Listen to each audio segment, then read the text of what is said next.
O panorama histórico é decorado com nomes de pessoas prominentes que mudaram a forma na qual pensamos e vivemos. Nomes como Aristóteles, Platão, são mencionados por pessoas que nunca leram seus escritos porque eles tiveram um impacto profundo no desenvolvimento da civilização. Alexandre o Grande, Napoleão e outros são lembrados pela forma que eles mudaram o mapa. Isaac Newton, Marie Curie, Galileu, Thomas Edison, Einstein são lembrados por aumentarem as fronteiras do conhecimento. Mas, sem sombra de dúvida, um nome que está acima de todos os demais é o nome de Jesus de Nazaré. Ninguém teve tanto impacto na civilização como esse humilde carpinteiro de Nazaré. Todos os reconhecem como um homem bom e um ótimo professor, mas muitos no mundo também o reverenciam como Deus em carne e osso. Quem era Jesus de Nazaré? Será que ele era o mesmo Filho de Deus?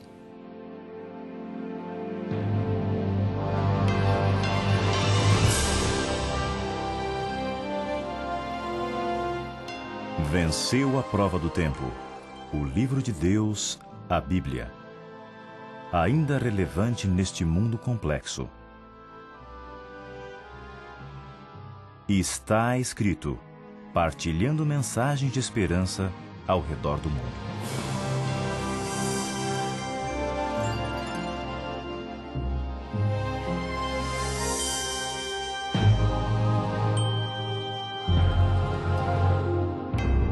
Por aproximadamente 2000 anos, o mundo tem lidado com a questão da identidade de Jesus de Nazaré. Muitas pessoas no mundo, na verdade, mais ou menos 1/3 do mundo o chama de Deus. Mas hoje existem vozes, mesmo dentro do cristianismo, que estão a questionar a divindade de Jesus. Por exemplo, o bispo episcopal John Spong. Ele desafiou a igreja cristã a debater um grande número de questões que são parte essencial da religião cristã. Ele afirma que o nascimento da Virgem, entendido como biologicamente literal, torna a divindade de Cristo impossível. Ele também afirma que a ressurreição de Jesus é impossível e que a encarnação é nada mais, nada menos que um mito. Infelizmente, muitos estão seguindo esses passos, incluindo um grupo chamado Jesus Seminar. Um grupo que se chama de Tribunal da Bíblia, que decide se as Escrituras são verdadeiras ou não, através de votos. O resultado final sempre é questionar a divindade de Jesus. Ele era mesmo Deus? Bem, hoje nós queremos olhar para esta questão e juntamente comigo no estúdio está o pastor Fernando Iglesias. Pastor Fernando, bem-vindo ao Está Escrito mais uma vez. Muito obrigado. Prazer. É um prazer tê-lo aqui conosco. Vamos encarar essa pergunta. Será que Jesus Cristo é divino? Jesus Cristo é Deus? Bom, essas perguntas todas são difíceis, né, da série. E a gente sempre cai no perigo de ser arrogante, dizer assim, eu tenho a verdade, eu sei a verdade, né? Mas também é descabido dizer assim, a verdade não existe. Certo. Porque quando nós declaramos a verdade não existe, essa é uma afirmação que se autoanula. Certo. Porque se alguém diz a verdade não existe, você pergunta, e isso que você disse é verdade? Já se anulou. Fica aquele né? círculo, né? Ou seja, se existe uma verdade num relacionamento, tem que ter a verdade também no relacionamento com Deus. Lógico. Aí a Bíblia, que é a palavra de Deus e que tem sido questionada, como você citou, ela declara em 1 João 4,8, um verso conhecido, né? Ali diz. Bom, vou pedir, pastor Bill, para você ler para nós. 1 João 4:8. Aquele que não ama, não conhece a Deus, pois Deus é amor. Bom, Deus é amor. E a gente sempre ouve as pessoas falando isso, os pregadores, as pessoas que têm fé em Deus. O amor só é amor se ele for compartilhado e nenhum psicólogo pode negar isso. como é que eu posso amar se eu não tenho com quem compartilhar o amor? Né? Certo. A não ser o amor próprio, que muitas vezes se torna egoísmo, mas que também é um senso de defesa. Mas Deus é amor, isso quer dizer que Interessante.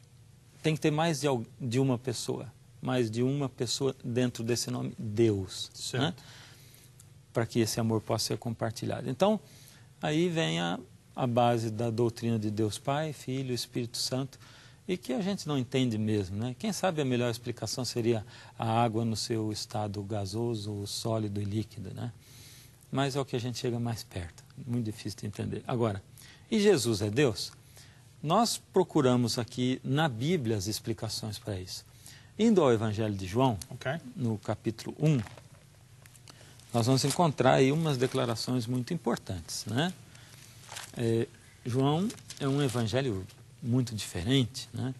Ele começa dizendo, no princípio era o Verbo, e o Verbo estava com Deus, e o Verbo era Deus. Então, no princípio, o cristianismo, nós cristãos, ou que acreditamos em Deus, nós não precisamos mostrar, como alguns perguntam, o Richard Dawkins diz assim, como que os cristãos ou os teístas dizem, acreditar que do nada surgiu tudo que surgiu é como acreditar que um Boeing veio do nada. Certo. Mas como os cristãos explicam de onde veio o Deus, como ele surgiu? Deus não surgiu. Deus é eterno e o eterno é para frente e é para trás e para frente. Ele sempre existiu. Então Deus não passou a existir, né?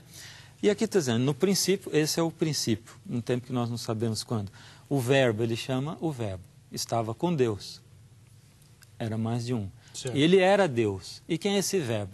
Quando a gente lê o João 1,14, explica para nós, né? Que ele diz assim, pode ler para nós, pastor? Sure. E o Verbo se fez carne e habitou entre nós, cheio de graça e de verdade, e vimos a sua glória, glória como do unigênito do Pai. Qual foi o Verbo ou a parte de Deus que se fez carne e habitou entre nós e vimos a glória? Jesus Cristo. Foi Jesus Cristo. Bom, inegável. Agora, o verso 2 do João 1, ele traz algumas coisas tremendas. Ele diz, todas as coisas foram feitas por intermédio dele, do Verbo, Jesus, né? E a gente poderia até trocar essa palavra Verbo por Jesus, já que ele é Jesus, e nós leríamos do verso 1 em diante. No princípio era Jesus, e Jesus estava com Deus, e Jesus era Deus. Certo.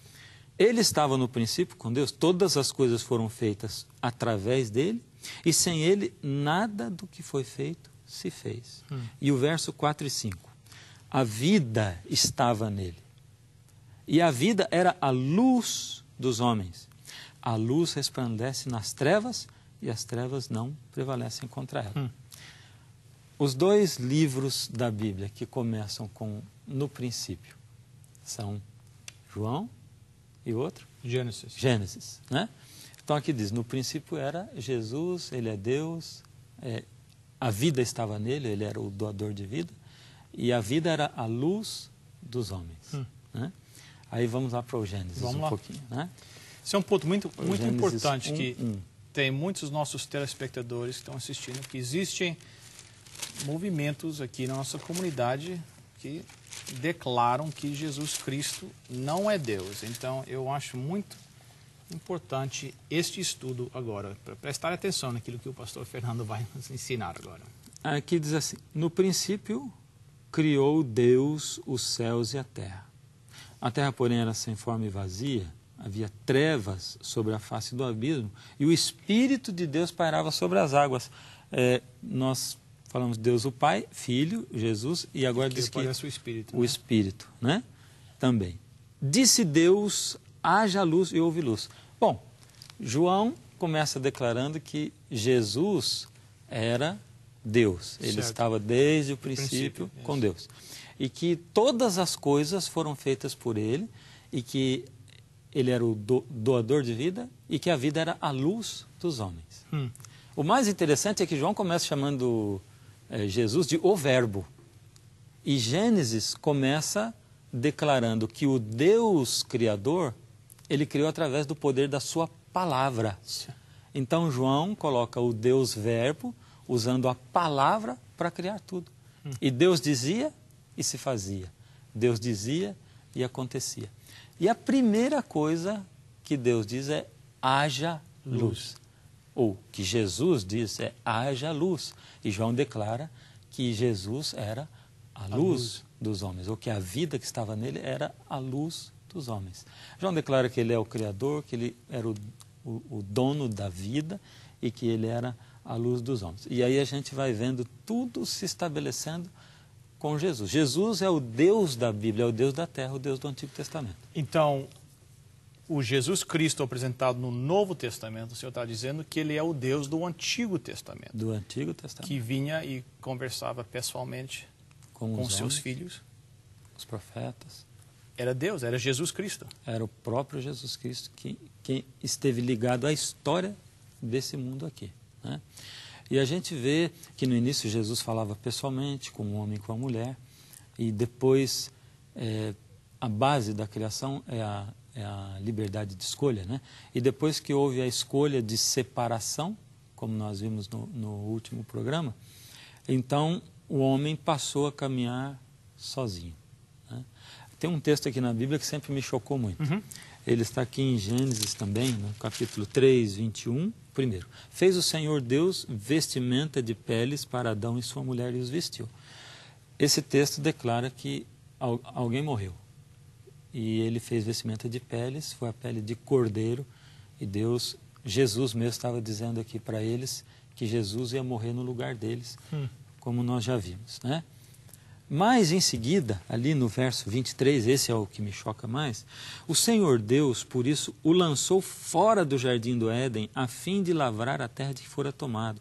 E expulso o homem, colocou querubins ao oriente do jardim do Éden e o refulgir de uma espada que se revolvia para guardar o caminho da árvore da vida. Deus expulsou o homem do jardim do Éden e colocou um anjo, o refugir de uma espada, para ele não voltar e não comer da árvore da vida, né? Essa expulsão sempre me chamou muita atenção. Parece um ato muito, né, duro, né? Duro, severo, de né? Deus, né? Um pai expulsando o filho de casa, né? Mas ele foi expulso do jardim e foi habitar a terra. E às vezes eu penso, a primeira coisa, se nós fôssemos eternos na terra, ou seja, se Adão vivesse até hoje, eu tenho 46 anos e a minha cara cada vez vai ficando pior, né? Os cabelos cada vez menos, né? As coisas despencando aqui. Então, agora, imagina uma pessoa com 6.000 anos de idade, né?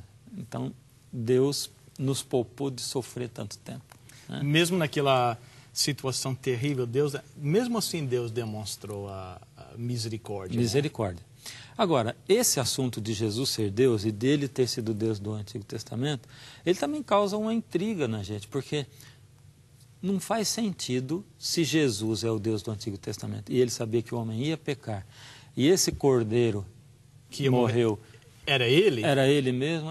Por que ir em frente com isso? Porque então ele criou o homem, porque ele quis criar o homem, né? Então, eu sempre tive essa pergunta comigo, né? E eu sou nascido na igreja, sou nascido em berço adventista, né? Porque eu nasci no hospital adventista e os berços eram todos adventistas, né? Mas eu sou um evangélico, né? Mas acontece o seguinte, eu tinha essa pergunta e como pastor uma vez fui fazer uma visita à casa de uma mulher que era membro da minha igreja, eu era pastor daquela igreja há um mês, não conhecia. E ela me ligou chorando, telefonou chorando, dizendo que o bebê estava doente. Eu fui achando que era uma doença, assim, séria, mas não tanto. Certo. Tinha um berço hospitalar, um cilindro de oxigênio, e o bebê ali, diferente, muito diferente, um bebê de 3 anos, Paulinho. E ela explicou que o bebê tinha uma síndrome terrível, ele nunca iria andar, não se sabia se ele enxergava ou não, ele nunca iria se alimentar, tinha um tubo ligado ao seu estômago, ele não sorria, não tinha expressão. E o médico disse para ela, filha, se ele não tiver muitas convulsões, ele pode chegar até os 7 de idade e morre. Mas se passar a ter convulsões, ele vai sofrer muito e morre logo. E ela disse, pastor, meu filho tem tido 20 convulsões por dia, ele tem quase 3 anos. Desespero. E me surgiu, então, naquela hora, assim, além do consolo que eu procurei dar através da palavra, uma pergunta, eu digo, Graça, faz de conta que você não teve o Paulinho e Deus voltou o tempo e mostrou para você tudo que você sofreu nesses quase 3 anos e Deus perguntasse a você, Graça, você pode escolher entre ter o Paulinho e veja como ele vai ser, e não ter o Paulinho. Eu perguntei a ela, o que você escolheria? Ter o bebê ou não? Sabendo que você não precisa passar por esse sofrimento. E ela chorando me disse, pastor, eu escolheria ter o bebê. Sim. Por quê? É porque eu sonho em ver o Paulinho na vida eterna, correndo, sorrindo, me abraçando, falando mamãe para mim. E é por isso. E naquele dia eu ouvi uma mãe, como Deus se descreve na Bíblia, né? Ainda que a mãe esqueça do filho, não vou esquecer de Deus você. jamais esquecerá. Uma mãe declarando, eu desejo o meu filho para a vida eterna. E eu senti Deus dizendo para mim, eu desejo você, não para agora, para a vida eterna. Eu escolhi você para nascer nesse mundo. E Deus nos escolheu assim. Por isso Jesus fez todo esse papel, por um amor inexplicável. Por isso a Bíblia diz que Deus é amor. Uau, que lição importante para nós, né? Deus manifestando esse tipo de amor para conosco. Esse amor é um amor inexplicável, que nós não sentimos também, né? Procuramos chegar perto, alguns chegaram mais perto, mas mesmo assim tiveram suas falhas, né? Tanto é que a Bíblia diz que em Apocalipse, né, que na nova terra, na nova Jerusalém, neste mundo recriado, Deus vai habitar. É interessante ver que a vontade de Deus através da Bíblia é sempre estar junto aos seus filhos, né? O maior desejo de Deus, né? E ele estava junto no começo, depois o homem foi se afastando de Deus. E a gente vê na Bíblia, né, Deus correndo atrás do homem, já quando o homem pecou. Adão, onde estás? Eu escondi do Senhor. Exato. Aí depois Deus manda fazer um santuário, Jesus, né? E vem, habita lá, né? Habita lá. E eu gosto de perguntar nas igrejas, vocês gostariam que Deus habitasse aqui? Todos dizem, sim, mas e aí? Como é que seria? A presença de Deus incomodava aquele povo, né? Deus estava ali, a presença dele. Mas aí Deus chegou mais perto, ele se fez homem. E aí João diz lá em João 1,14, o verbo se fez carne e habitou. Mas o momento em que Deus está mais próximo é hoje. Aí eu vejo assim, toda essa coisa de Deus expulsar o homem do jardim, né? Eu não sei quanto tempo a gente tem, mas é pouco tempo. 3, 4 minutos. Mas assim, eu fui levar... Nós temos experiências diferentes com os filhos na vida. Meu terceiro filho, primeiro dia na escola. O dia que antecede é uma alegria, né? Pôr o uniforme, arrumar os livros, cadernos. E fui levá-lo, assim, apreensivo. Como ele vai ficar lá? Parei o carro na frente da escola, ele desceu feliz, foi para a escola. Voltou para casa, eu perguntei, e aí, como é que foi? Tudo bem? Como os filhos gostam de conversar com a gente bastante. Tudo bem. Gostou? Gostei. Tá bom. Foi um sucesso. Segundo dia, quando levei os 3, que nós temos 3 para a escola, o primeiro desceu do carro, o segundo, e ele ficou lá. Eu digo, filho, você não vai? Ele começou a chorar. Não quero ficar, não quero ficar. Mas, filho, você disse que gostou da escola e tal. Eu não quero, não quero. E eu, como um pai moderno, né, digo, agora eu vou obrigar o menino? Depois ele vai ficar com trauma da escola. E levei para casa. Esse foi meu erro, né? De noite eu sentei com ele e digo, olha, você amanhã vai ter que ficar na escola. Porque você vai ter que aprender, seus amigos vão aprender, você não vai e tal. Bom, no outro dia levei para a escola. E aí, primeiro desceu, o segundo, e ele disse, eu não quero, começou a chorar de novo, chorar. E aí eu tive que ser forte, né? Arranquei a força assim, digo, você vai descer do carro, desce já, abre a porta.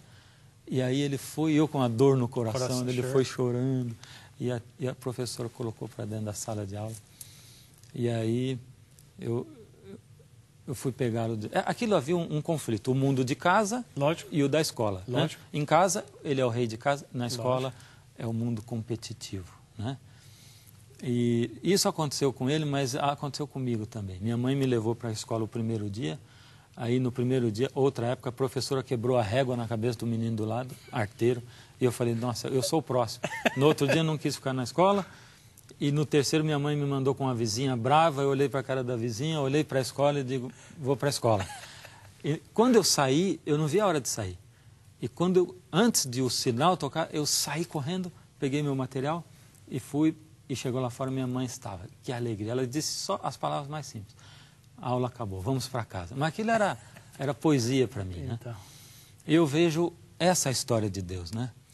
Jesus, Ele nos criou, no momento do aprendizado, Ele teve que tirar do jardim para mandar para a escola da vida, onde nós estamos até hoje. Aprendemos aqui a lição da traição, da fome, da dor, né? Da inveja, da injustiça, né? As consequências As do pecado. consequências do pecado. Mas um dia Ele pôs o uniforme da escola da vida e veio para cá. E Ele aprendeu todas essas lições. E um dia na cruz Ele exclamou, Deus meu, por que me desamparaste? Só para dizer para nós que quando nós nos sentimos desamparados por Deus, nós podemos saber que o nosso Deus um dia se sentiu desamparado por Deus. Nós temos com quem nos congratular. Nós temos um Deus que nos compreende, está sempre presente ao nosso lado. E quando Ele exclamou, Deus meu, por que me desamparaste? Deus, o Pai, sentia a dor da separação. Né? Como hoje Ele sente essa dor e nos chama para olhar. Esse mundo é um hiato. Você foi criado para ser eterno. Esse é só um tempinho e você vai ser eterno. Fixa os olhos no reino dos céus, não dessa terra. Esse é o Jesus Cristo, que é Deus e que nos ama mais do que tudo nesse mundo. E o maior desejo dele é ter os seus filhos junto com ele para toda a eternidade. Exatamente. Pastor Fernando, outra vez, muito obrigado pela maneira que você apresentou essa verdade para nós hoje. Obrigado. Vamos Prazer orar. meu. Nosso Deus e nosso Pai, nós te agradecemos pela tua bondade e que em tua misericórdia mandaste Jesus Cristo, o Deus eterno, para morar aqui entre nós, para conhecer os desafios desta vida, para que possa ser o nosso Salvador compassivo e misericordioso. Pedimos por aqueles que estão se estendendo a mão a Ti agora, aceita-os e recebe-os. Abençoa cada telespectador, nós te suplicamos, em nome e por amor de Jesus Cristo. Amém.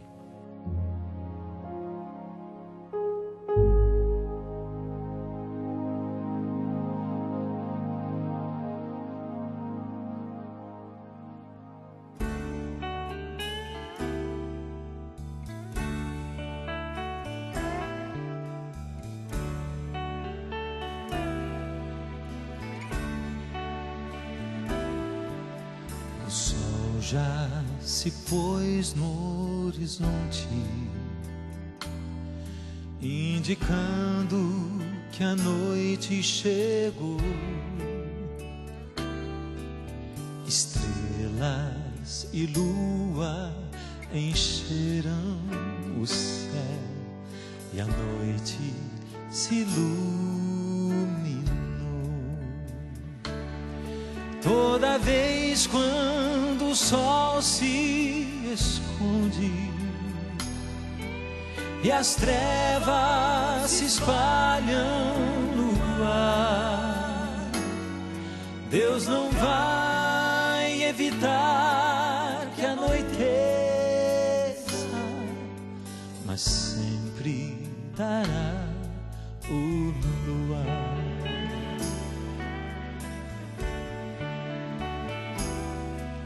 Se o sol já se pôs em sua vida e a noite começa a chegar, olhando as estrelas e a luz de Jesus, seus olhos irão brilhar. Toda vez quando o sol se esconde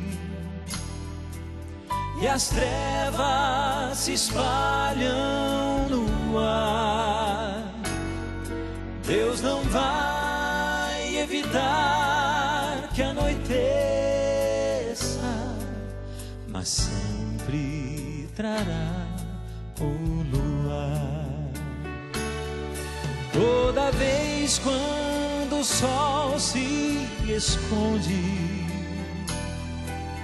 e as trevas se espalham no ar, Deus não vai evitar que anoiteça, mas sempre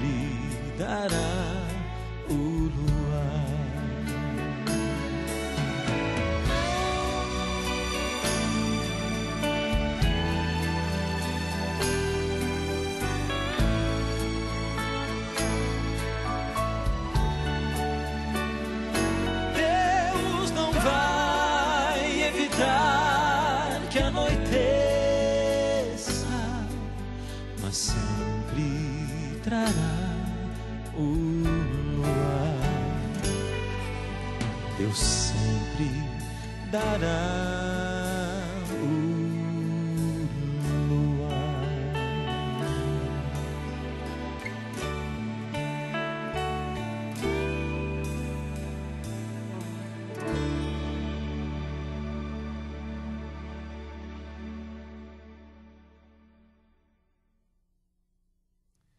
Eu sei que muitos de vocês têm interesse em conhecer mais a respeito da Bíblia. E aqui tem um recurso muito bom para ajudá-los. É o curso bíblico A Bíblia Ensina. É uma oferta do Está Escrito para você. Aqui vem as informações necessárias para você começar os seus estudos hoje. Para você solicitar gratuitamente a sua oferta, basta ir ao nosso website www.estaescrito.ca e acessar o programa de hoje. Lá você preencherá um formulário com os seus dados e assim poderemos enviar a oferta para você. Lembre-se, www.estaescrito.ca. Você receberá em sua casa gratuitamente a oferta solicitada sem qualquer compromisso com o programa Está Escrito. Escreva para nós. Está Escrito, Box 2010, Oshawa, Ontário, L1H 7V4. Escreva ainda hoje. E Está Escrito, Box 2010, Oshawa, Ontário, L1H 7V4. Quem sabe um verso rápido para terminar. Gálatas capítulo 3, versos 16 e 22. Ora, as promessas foram feitas a Abraão e ao seu descendente. Não diz e aos descendentes, como se falando de muitos, porém como de um só, e ao teu descendente, que é Cristo. Mas a Escritura encerrou tudo sobre o pecado, para que, mediante a fé em Jesus Cristo, fosse a promessa concedida aos que creem. Que palavras lindas. Pastor Fernando, muito obrigado pela sua presença. Deus abençoe. Nossos amigos, muito obrigado. Lembre-se de visitar o website estaescrito.ca. Até a próxima semana, se Deus quiser. Está escrito: nem só de pão viverá o homem, mas de toda a palavra que procede da boca de Deus.